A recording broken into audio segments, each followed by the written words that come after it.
Bonjour et bienvenue dans ce nouvel épisode de Social Influence, un podcast créé par WebIDs. Je suis Didi et je serai ton hôte pour aujourd'hui. L'objectif de WebIDs est d'aider les créateurs de contenu et les entrepreneurs à se distinguer sur les réseaux sociaux, mais notamment à se monétiser via la création de contenu. Ici, on parle économie créateur, réseaux sociaux et création de contenu. Et aujourd'hui spécifiquement, on va parler du syndrome de l'imposteur. Et pourquoi j'ai envie de parler du syndrome de l'imposteur aujourd'hui? Parce que c'est quelque chose qui revient énormément et parce que aussi ça bloque beaucoup de personnes.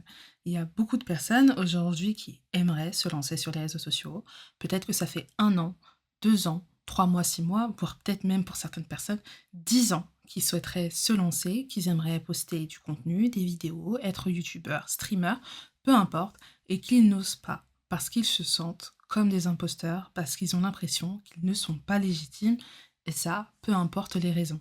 Et aujourd'hui, j'ai vraiment envie de faire cet épisode de podcast pour ces personnes-là, pour ces personnes qui ont l'impression qu'elles ne peuvent pas poster, alors que si. Et si c'est ton cas, j'espère que tu écouteras jusqu'au bout. Alors, on va aborder pas mal de points durant cet épisode, mais il y a un point principal qu'on aborde dès le départ. Et je sais que ça va pas être quelque chose qui va être facile à entendre. Je suis de toute façon connue dans mon entourage pour être une personne peut-être un peu dure. Ça va faire certainement mal à certaines personnes, mais il faut commencer par là avant de continuer. Si tu ne veux pas avoir le syndrome de l'imposteur, vérifie d'abord que tu n'en es pas un. Et donc là, tu vas te dire, ok, alors peut-être que je suis vraiment un imposteur. Alors c'est peut-être pas le cas, j'espère que ce n'est pas le cas. Et ici, on va voir la différence entre quelqu'un qui est un imposteur et quelqu'un qui ne l'est pas. Et je pense que c'est intéressant que je te montre cet exemple-là à travers ma personne. Donc, comme tu peux constater, aujourd'hui, j'ai lancé WebIDs, mais avant de lancer WebIDs, j'ai lancé plein d'autres trucs sur Internet. Et une chose que j'avais lancée notamment, c'était un blog qui parlait de fitness, de musculation, de nutrition, etc. Et j'avais lancé ce blog à l'époque parce que j'avais commencé le sport, j'étais vraiment avant, je sais que, enfin, je sais pas si tu étais assez grande à ce moment-là, si tu étais âgée, si tu avais suivi, mais il y avait vraiment une frénésie autour de la musculation et du fitness. Et moi, j'étais un peu rentrée dans cette frénésie-là à l'époque. Pas à cause des réseaux sociaux spécifiquement, j'avais d'autres raisons pour commencer le sport, mais les réseaux sociaux ont agrandi ce phénomène-là chez moi. Et du coup, le problème, c'est pas tant que j'ai créé un blog autour du fitness, de la musculation, de la nutrition, c'est comment j'ai décidé d'en parler, le point de vue que j'ai pris. Et en fait, j'avais pris presque un point de vue d'experte. Et là, je suis littéralement une imposteur parce qu'en fait, je ne suis pas experte, je n'ai pas de coach, enfin je ne suis pas coach, je n'ai pas de diplôme, que ça soit dans le sport ou en nutrition. Ça fait peut-être 2 ans que j'ai commencé le sport. J'ai commencé à avoir des résultats, mais bon, voilà, non plus, c'est pas incroyable. En nutrition, je n'arrive même pas à me gérer. Donc pourquoi je vais donner des conseils à certaines personnes? Je ne suis absolument pas légitime. Ici, je suis complètement un imposteur. Et donc, si j'avais ce syndrome de l'imposteur à l'époque, c'est parce qu'il était totalement légitime. Et comme j'ai dit, le problème, c'est pas que je décide de faire un blog sur le sport, c'est la posture que je prenais. Parce que par contre, si j'avais décidé de faire ce blog-là et que j'avais décidé de prendre la posture d'une jeune femme qui souhaite perdre du poids, qui souhaite mieux s'alimenter, etc., et qui partageait son histoire, son chemin, et qui, à travers son chemin, pouvait donner des conseils, mais tout en précisant c'est mon vécu, c'est comme ça que j'ai vécu les choses, ou en précisant c'est ce qu'un coach m'a dit, donc je vous le dis là, mais après c'est à vous de voir, etc. Là, oui. Et je suis légitime parce que c'est mon histoire, parce que c'est mon chemin, et parce que surtout, je ne me positionne pas en tant qu'experte. Et donc, il faut savoir faire la différence. Là, avec WebIDs, j'ai eu un petit peu le syndrome de l'imposteur quand je me suis lancée, mais je me suis vite rattrapée parce que je me suis dit: «Non, par contre, je suis légitime pour WebIDs». J'ai travaillé dans des entreprises, que ça soit sur leur stratégie social media, que ça soit dans le marketing, que ça soit dans la communication. J'ai vu que j'avais des résultats. Avant de lancer WebIDs officiellement, j'avais déjà fait du bêta testing avec certaines personnes et j'avais déjà conseillé. Je suis légitime dans ce que je fais. Alors que, pourtant, bien que, comme je dis, j'étais légitime, j'ai quand même eu ce syndrome de l'imposteur. Pourquoi j'ai eu ce syndrome de l'imposteur? Parce que je me suis comparer. Parce que j'ai vu que les personnes qui étaient à peu près dans la même niche que moi, ben, ils avaient plein d'abonnés. Et c'est ça aussi qui est un peu tricky, avec ma niche à moi personnelle, c'est que si tu veux montrer que tu es crédible, tu dois avoir beaucoup d'abonnés. Sauf que comme partout, il faut commencer quelque part et je vais forcément commencer à zéro. Et donc, ça a été un peu compliqué. Et puis, non, au bout d'un moment, moi, j'ai de l'expérience. Moi, j'ai fait mes études dedans. Je suis diplômée, j'ai mon master dedans, j'ai mon expérience dedans. Comme j'ai dit, j'ai travaillé pendant plusieurs années dans ce domaine-là. Je suis légitime, je n'ai pas à me sentir comme un imposteur. Les gens peuvent penser ce qu'ils veulent, ils peuvent penser que je ne suis pas crédible parce que j'ai pas 10 000, 15 000, 20 000 abonnés. Ce n'est pas grave, moi je sais que je le suis. Donc tu comprends ici que le plus important, c'est pas forcément le sujet dont tu vas parler, c'est comment tu vas en parler et surtout te rappeler de pourquoi tu fais les choses, de la position dans laquelle tu prends et que oui, en fait, tu es légitime et tu n'as pas à te sentir comme un imposteur. C'est vraiment très important. Et donc là, par exemple, je vais penser, à des personnes qui sont dans la beauté ou dans la mode. C'est souvent d'ailleurs ces personnes-là qui me suivent, donc je vais prendre ça comme exemple. Si tu n'es pas une experte dans le domaine, ce n'est pas grave. Tu te présentes comme une passionnée. Tu te présentes comme une personne qui est encore en train d'apprendre. Tu te présentes comme la grande sœur, qui a ses petites techniques fait maison. Mais tu vas pas te présenter comme, la make-up pro. Pareil pour la mode, tu vas pas te présenter comme styliste, si, tu pas fait X ou Y ou que machin, machin. Tu vas te présenter comme un apprenti, comme une personne qui apprend sur le tas, qui est autodidacte peut-être, mais pas comme la personne qui a fait des études et qui machin blabla. Et c'est pas une insulte, c'est pas une critique, c'est pas pour dire que tu vaux moins qu'un autre. C'est plus pour que toi, dans ta tête, tu sois à l'aise avec cette idée et que du coup, poster sur ça ne va pas te bloquer parce que tu n'auras pas peur de la réaction des gens. Tu n'auras pas peur des critiques et tu n'auras pas peur qu'on te dise «Ah mais pourquoi tu te présentes comme ça? Toi t'as pas fait ça» et puis machin et puis voilà. Et comme je l'ai dit tout à l'heure, quand j'ai lancé WebIdeas, je me suis, sentie comme un imposteur pour une raison très simple qui est la comparaison.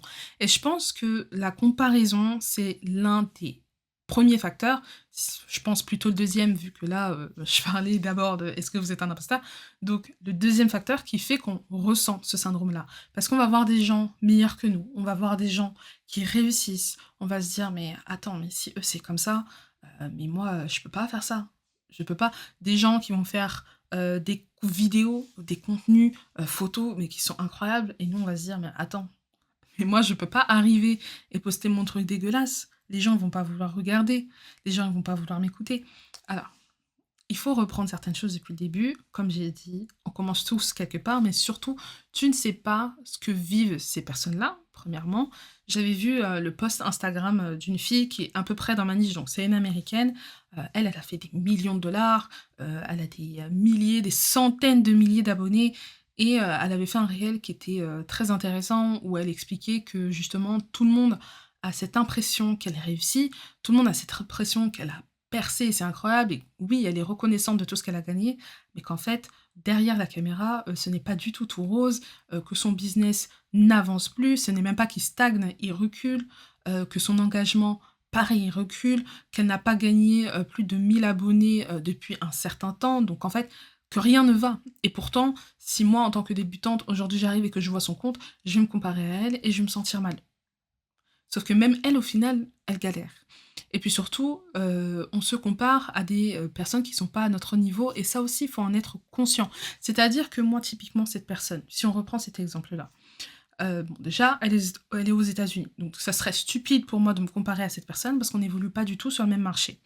Mais deuxièmement, cette personne, ça fait des années qu'elle est là. Ça doit faire 3, 4, 5 ans, tu vois? Moi, ça fait quoi? Ça fait 1 an. Pourquoi j'irais me comparer à une personne qui est bien plus avancée que moi?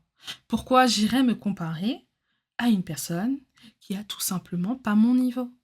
C'est comme si demain, vous, commenciez c'est comme si demain, tu commençais la gymnastique et que tu décidais de te comparer à une championne olympique. Ça ferait pas sens. Bien sûr que tu vas te sentir mal et que tu vas dire que t'es pas légitime, si tu te compares à une championne olympique. Mais tu n'as pas à te comparer à une championne olympique pour commencer. Et donc, ça aussi, c'est des choses qu'il va falloir intégrer dans ton état d'esprit. Il faut laisser la comparaison de côté. Oui, tu vas regarder d'autres personnes, c'est quelque chose de naturel, mais il va vraiment falloir faire un travail sur toi-même pour prendre du recul sur les choses et te dire, ok, Là, non, je commence à me comparer, sauf que cette personne, ben, ça fait 5 ans qu'elle fait ça. Elle a fait des études dans ça, donc forcément, c'est beaucoup plus simple. X, Y, Z. Il faut aussi comprendre que tu es unique à ta propre manière. Ça veut dire que, certes, peut-être que les choses ne se font pas dans ce... Peut-être que tu veux te lancer dans un domaine, mais que les choses ne se font pas comme toi tu aimerais le faire. Et du coup, tu te sens pas légitime. Mais pareil, tu es unique, tu as ta façon de voir les choses et c'est ok.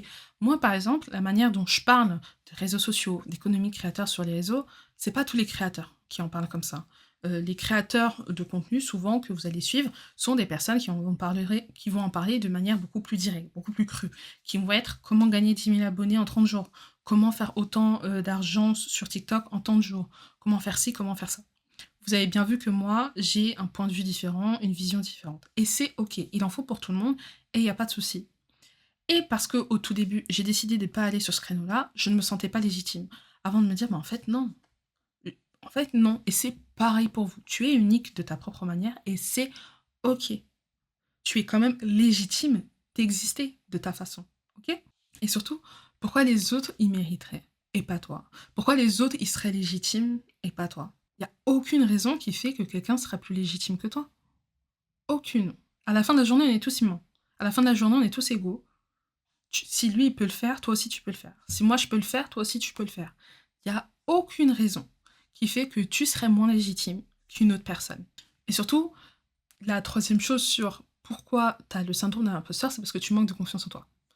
Tu ne crois pas spécialement en toi, et là, il faut vraiment que tu arrives à comprendre pourquoi. Il faut vraiment que tu arrives à aller aux sources, à te dire qu'est-ce qui fait qu'aujourd'hui, je ne crois pas en mes capacités.